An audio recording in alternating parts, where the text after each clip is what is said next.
Bien. Habla, un invitado llega a una fiesta, la situación, habla con tu compañero y después habla con tu compañero. ¿Okay? Y ahí viene, sí, ahí vienen algunos ejercicios, pero ya ven, después de la simulación, después del reempleo inmediato, después de la presentación dialogada y presentación no-funcional del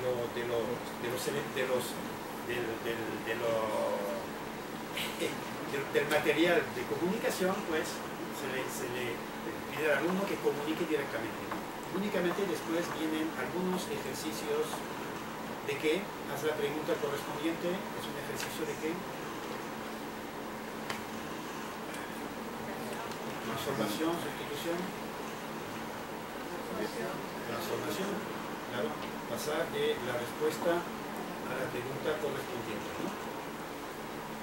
Relacionar.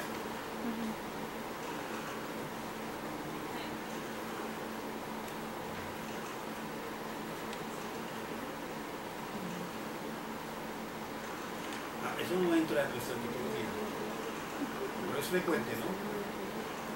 Es una manera de reforzar la relación entre pregunta-respuesta, no más, entre los modelos de respuesta y los modelos de pregunta y los modelos de respuesta. ¿Qué?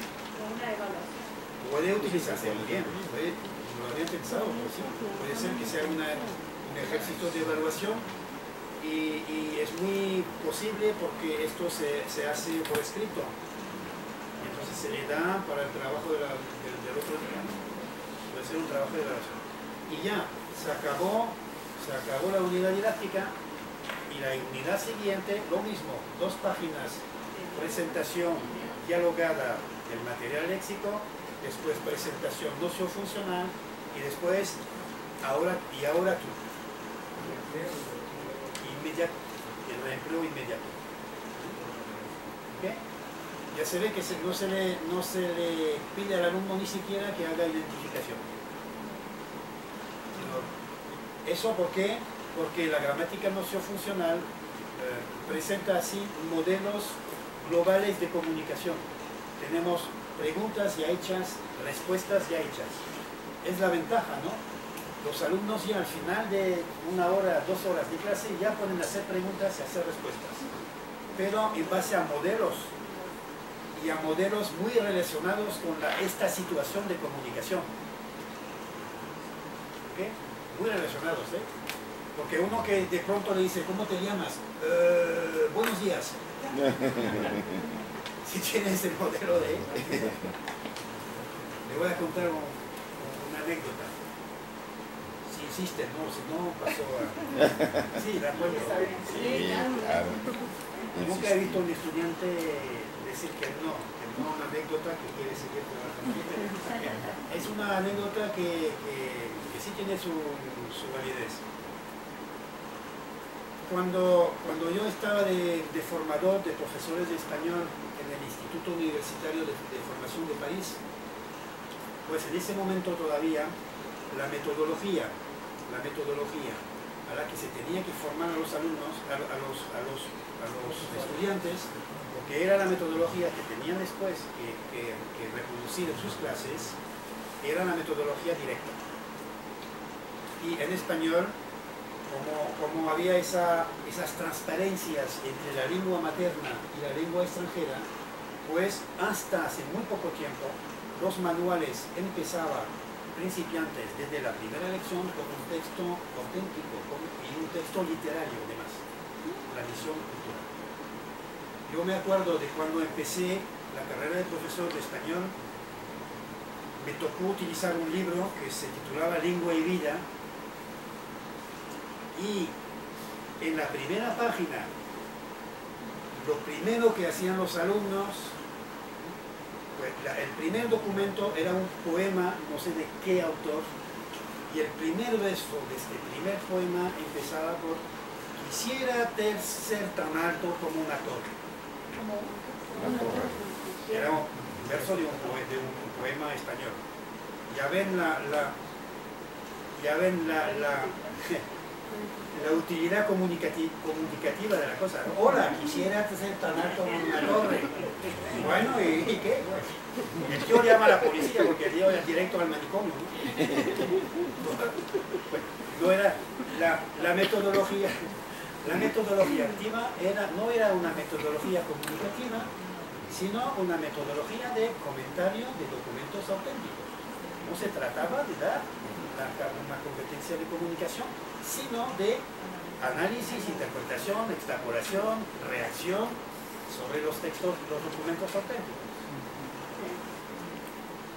Bien, sí, entonces, esa era la metodología. Primera lección, principiantes. ¿Cómo? Bueno, sí, es la pregunta que yo me hacía, ¿cómo hago yo? Pues no se puede hacer, no se puede. Y los obligaban a utilizar una metodología que no se podía aplicar. Con principiantes y profesores principiantes también.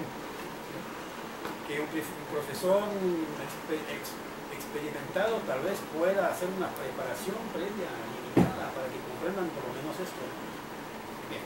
Entonces, resulta que tuve ese año como cursillistas, como estudiantes, segundo año de IBFEM, y en ese segundo año siguen clases de didáctica, pero ya tienen 2 clases de responsabilidad, ¿no? En liceos o colegios. Estaban ahí 2 argentinas que tenían como 45 o 50 años, casadas con franceses seguramente, ¿no? Y pues habían sacado la nacionalidad francesa, habían presentado el concurso para ser titular, habían ganado el concurso y se encontraban pues en formación, ¿no? Pero eran profesoras de francés lengua extranjeras en Argentina y una había sido formadora de profesores de francés lengua extranjera en Argentina. A principios de los años 90 ya era el enfoque comunicativo y se encuentra en otro mundo totalmente diferente, ¿no? Yo la veo como 3 semanas después de empezar las clases y una de ellas, ¿no? había empezado a dar clases y me decía, ay, profesor Curren, precisamente me encuentra en el corredor. Sí, yo quería hacer una pregunta y me hace como unos ojazos así, ¿no? Quería hacer una pregunta porque me pasó algo increíble, es que no comprendo, quiero que me explique lo que pasó. Primer contacto con su clase, los niños, era una clase de segundo, niños de 15, 14, 15 años, ¿no? Están esperando así delante de la puerta, ¿no? La profesora ya llega atrás, pasa delante de todos, la puerta está abierta, da la vuelta y el primer alumno que está ahí, hola, ¿cómo estás? Algo latino, ¿no? Hola, ¿cómo estás? Y me dice esa profesora, el tío se puso rojizo, así, empezó a balbucear y terminó diciéndome en primer plano. Ah, ¿cómo se explica esto? Pues que, como es muy difícil para los principiantes abordar textos literarios, se les da así, les damos, ¿cómo se diría esto? Principios de frases, ¿no? Para ayudarles a hablar. ¿Sí? Y sobre los documentos visuales se les da una serie así de muletillas, ¿no? Como bien se ve, en primer plano, en segundo plano, en tercer plano. Y pues ese niño, la primera vez en su vida de alumno de español, que le hacen una verdadera pregunta y no sabe cómo hacer, pues se aferra a una muletilla que conoce que es para describir un documento en primer plano. No sé qué decir, excepto eso, ¿no? En primer plano. Yo una vez distribuí una fotocopia muy mala de un documento visual. Es auténtico, ¿no? Uno de los alumnos está mirando así, pero y me dice, profesor, bien se ve que empieza directamente con la muletilla, bien se ve que y termina, no se ve nada.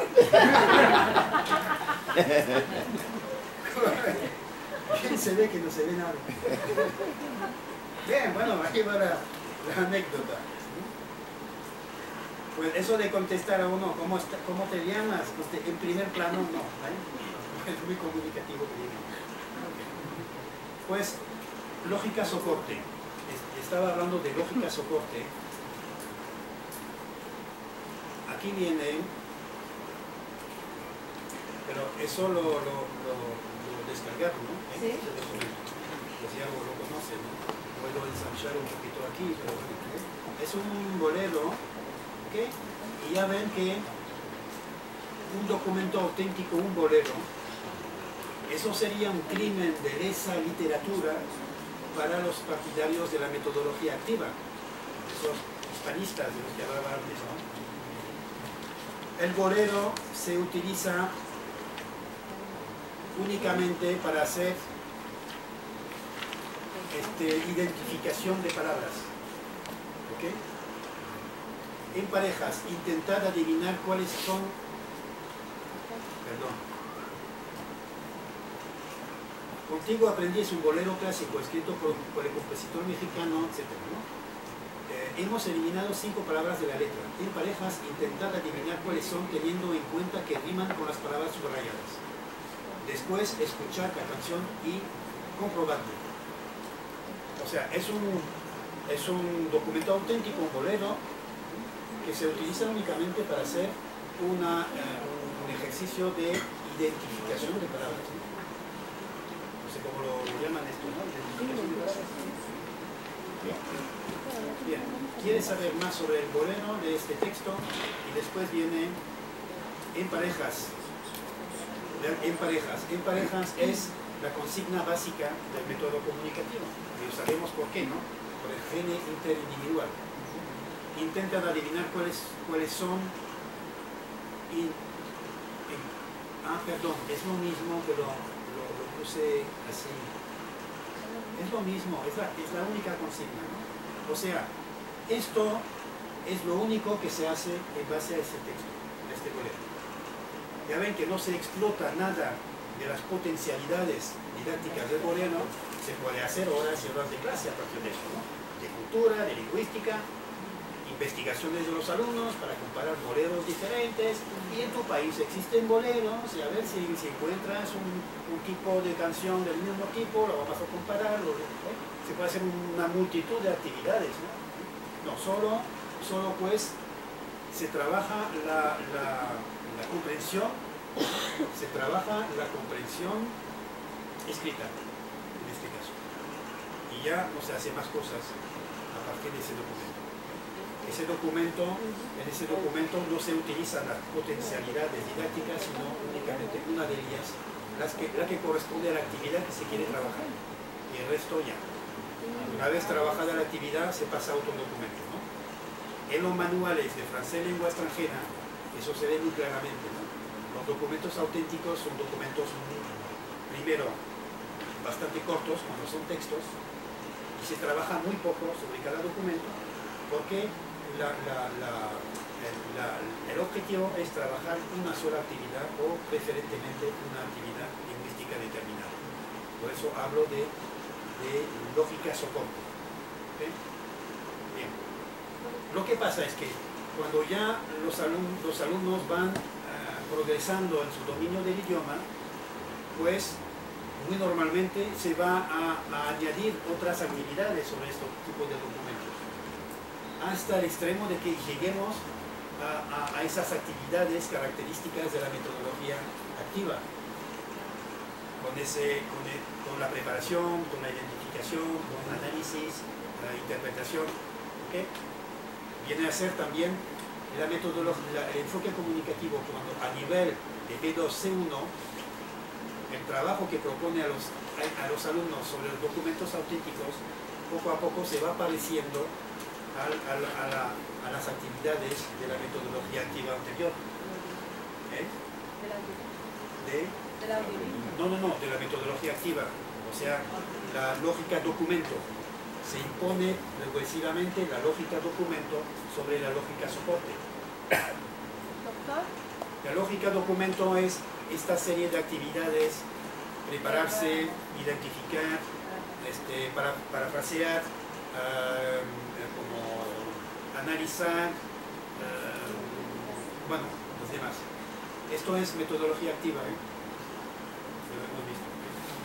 que ver, pero nada que ver con la metodología ortográfica. Totalmente diferente, hemos visto antes en qué consistía. Sí, ¿había otra pregunta? Sí. Solo quería hacer una consulta. Esto se parece a los ejercicios que se llaman en inglés close exercise. Close con Z, porque usted deja espacios en blanco. Sí. Y es básicamente para ver si el alumno tiene conocimientos sintácticos. Sí, pero ese tipo de dispositivo también se puede utilizar para gramática, por ejemplo, para colocar la buena forma lingüística. Sí, porque usted identifica si es un sujeto, si es un adjetivo, adverbio, artículo, etc. Pero efectivamente son ejercicios adaptados a una actividad intelectual que es identificación de un elemento preciso. Se identifica y se le coloca después en el hueco, ¿no? Texto de closure, para los de francés, se llama. Texto de closure. ¿Y en español cómo se diría? Seguro que en español de España sí tienen una expresión. Completación. Para decir texto. Completación. No, ejercicio de porque tiene un completación. componente sintáctico. No es completación, sino que ellos tienen que tener conocimiento de lectura lingüística de la lengua para saber qué elemento es, indistintamente puede ser carro, tren. Sí, pero mira, María Eugenia, el mismo tipo de puntos suspensivos, ese tipo de ejercicio de completación se puede utilizar para verificar la comprensión del léxico. El hueco se hace en una palabra léxica y es una de las que aparecen, que se ha trabajado en la lección. Es típicamente un ejercicio de evaluación de conocimientos léxicos. También se puede utilizar como ejercicio de evaluación gramatical, se tiene que escoger entre diferentes formas del mismo verbo. Ejercicio de conjugación. Ese es el ejemplo, pero entonces ¿cómo era en español? Sí, exacto. No dejarlo en el aire.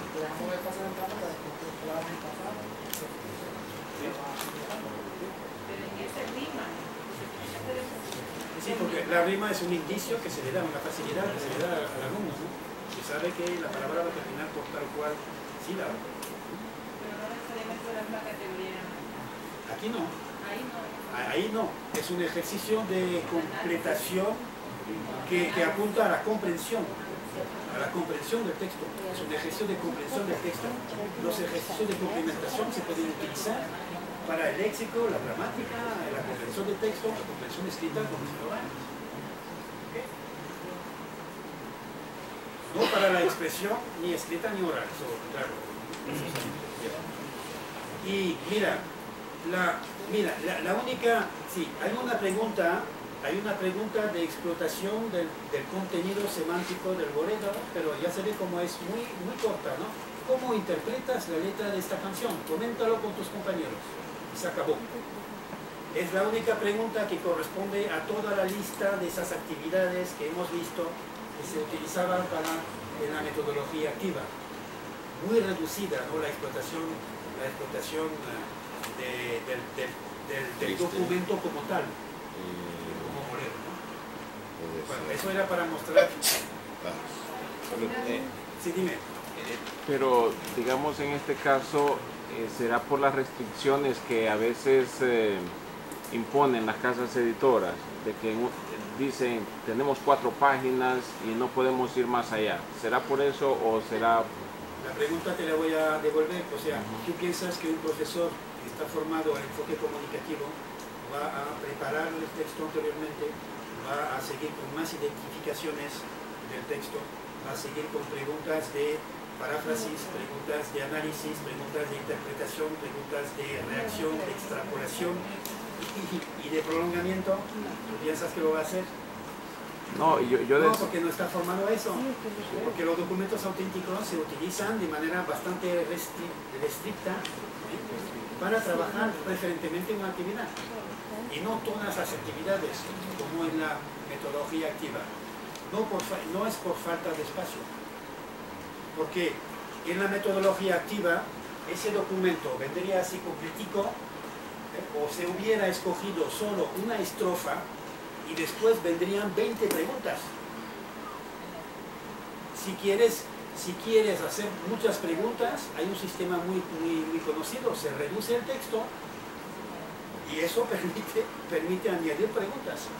Y eso es lo que pasa en los manuales de español en lengua extranjera, en enseñanza escolar francesa. Hasta hace poco tiempo podía haber un texto literario de 5 páginas, de 5 líneas, y después venía 15 preguntas. Y 15 palabras traducidas del español al francés también. Porque se quería desde el principio trabajar en base a textos literarios, pues había problemas de comprensión. Y como estaba prohibido al profesor traducir al francés, pues era el editor el que traducía todos los problemas del léxico. Muy claramente, un texto literario muy corto, tan difícil, aunque corto, para que se necesite 15 palabras traducidas a pie de página, esto significa muy claramente que se sacrifica el trabajo lingüístico a la cultura. Se prefiere, ¿por qué se querían textos literarios? Porque se suponían que esos textos eran textos de una gran densidad cultural. Se privilegiaba la cultura sobre la lengua. Se sacrificaba el trabajo lingüístico a la calidad cultural, supuesta calidad cultural del texto. ¿Okay?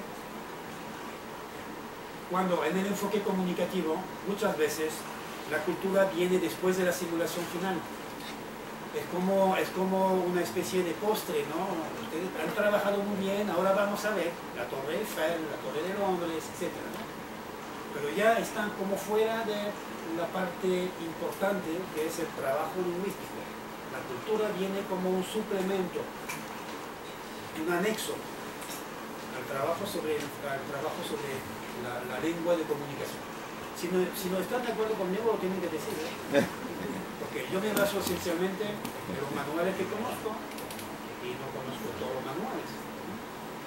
Los manuales para inglés que conozco son los que se utilizan en francés o algunos de Inglaterra, no mucho de Estados Unidos. Profesor, ¿qué se podría decir de un maestro que una vez un maestro me dijo a mí de que él no le enseñaba la cultura extranjera a los alumnos, sino que él usaba ese vocabulario, todo lo que el libro tenía, pero él lo contextualizaba, o sea, el ambiente propio del alumno, en el contexto propio y todo, pero nada de la cultura extranjera. Eso se hizo en la metodología directa. Yo me acuerdo de un manual del gran metodólogo directo que se llamaba, cada vez que empiezo con qué se llamaba, después en blanco, ejercicio de complementación. Y fracaso cada vez en el ejercicio de complementación. Charles Schweitzer, perdón, era de Alsacia, Schweitzer, no se tenía que pronunciar a lo alemán. Charles Schweitzer hizo un manual muy conocido, incluso hizo formación también de profesores a la metodología directa a finales del siglo XIX, principios del siglo XX, ¿no? Y su manual se llamaba el método directo para la enseñanza del alemán. Era germanista, como de Alsacia, ¿no? Se comprende, ¿no? Y una de las lecciones es sobre clásico, ¿no? Es sobre la habitación del niño. Y los muebles que se ven son camas bretonas de Bretaña, de la pequeña Bretaña. Y él se hizo conocer en los cursos del Ayuntamiento de París, que ya empezaban en esa época, que siguen actualmente vigentes, ¿no? El Ayuntamiento de París tiene sus profesores de francés de lengua extranjera, ¿no?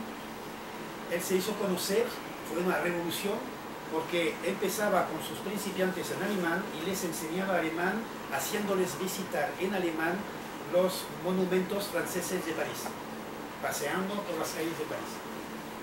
O sea que se ve, para facilitar el trabajo lingüístico de los alumnos, se neutralizan los problemas culturales y se empieza por la cultura del alumno. ¿Okay? O sea que ya eso se hizo anteriormente, ¿no? De paso, ese Charles Schweitzer era el abuelo paterno de Jean-Paul Sartre, del que hablan en su novela Le Mur, su abuelo paterno. Pues, pero ahora se conoce más a Sartre que a su abuelo. Bueno, no era para preguntar, bueno, el problema es que incluso los teóricos del enfoque comunicativo decían, y siguieron diciendo, que para pasar cierto nivel de competencia comunicativa ya se hace necesaria cierta comprensión de la cultura de los demás. ¿Okay? Para ser competente, bueno, dentro de la competencia de comunicación, en todos los modelos aparece el componente sociocultural.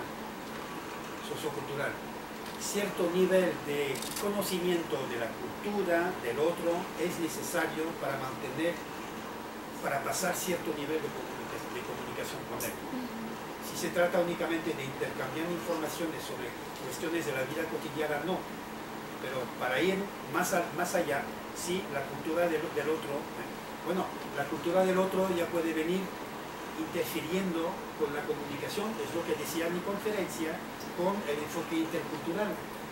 Ahí vino el enfoque intercultural porque se dieron cuenta los metodólogos comunicativos o comunicativistas, no sé cómo se diría, comunicativistas, ¿sí?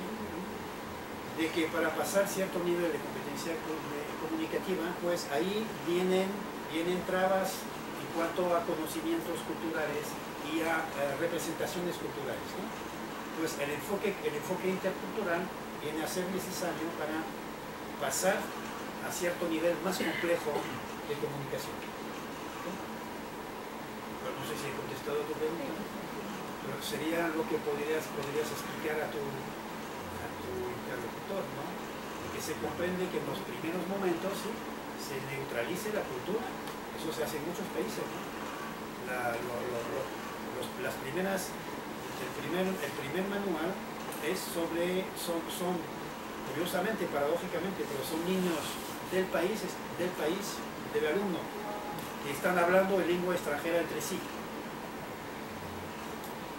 En ciertos países eso sigue hasta el final, hasta el final de la enseñanza, porque quieren que en la enseñanza de la lengua extranjera no se introduzca la cultura extranjera.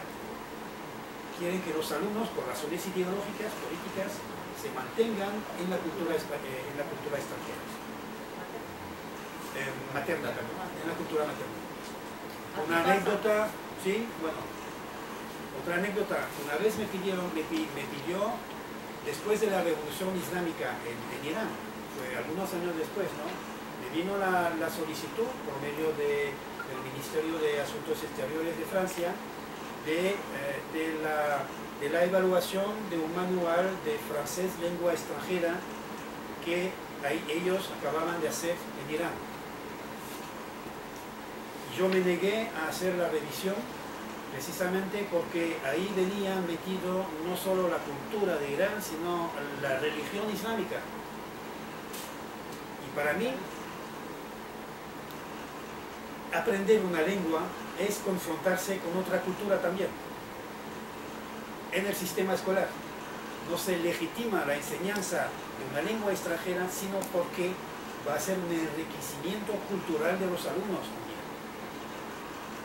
Para mí, no sé, y por ejemplo, había un diálogo muy moral, todo eso, ¿no? Un diálogo, se van a dar cuenta, un diálogo en que se ve un joven y una jovencita ahí en su cama. No empiecen a... es un manual de la República Islámica. O sea, es el hermano y la hermana. Y la pobre hermana está en su cama y en su casa, está enferma. Y se queja de que está faltando clases. Esos son los niños en la República Islámica, ¿no? Cuando pierden clase, les entra una angustia terrible. Y después le dice a su hermana, le dice a su hermano, pero qué pena es que estoy faltando clase. Y el hermano la consuela diciendo, pero no te preocupes porque pronto vas a curarte, vas a sanar, curarte, tu vas guérir vite.